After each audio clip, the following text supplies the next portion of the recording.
As honorable members are aware, India-Bangladesh relations have been exceptionally close for many decades over many governments.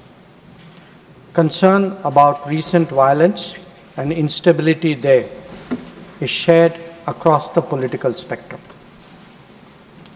Since the election in January 2024, there has been considerable tension, deep divides, and growing polarization in Bangladesh politics. This underlying foundation aggravated a student agitation that started in June this year. There was growing violence, including attacks on public buildings and infrastructure, as well as traffic and rail obstruction. The violence continued through the month of July. Throughout this period, we repeatedly counseled restraint and urged that the situation be diffused through dialogue.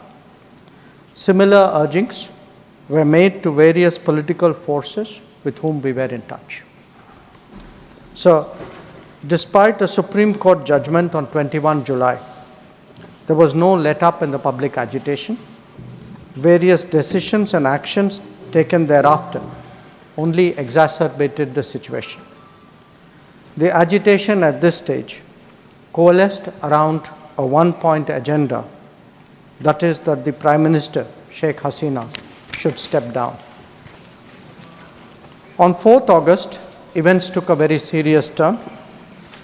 Attacks on the police, including police stations and government installations, intensified even as overall levels of violence greatly escalated. Properties of individuals associated with the regime were torched across the country. What was particularly worrying was that minorities, their businesses and temples also came under attack at multiple locations.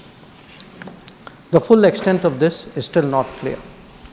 So, on 5th August, demonstrators converged in Dhaka despite the curfew. Our understanding is that after a meeting with leaders of the security establishment, Prime Minister Sheikh Hasina apparently made the decision to resign. At very short notice, she requested approval to come for the moment to India. We simultaneously received a request for flight clearance from Bangladesh authorities. She arrived yesterday evening in Delhi. The situation in Bangladesh, sir, is still evolving. The Army Chief, General Waqar-uz-Zaman, addressed the nation on 5th August.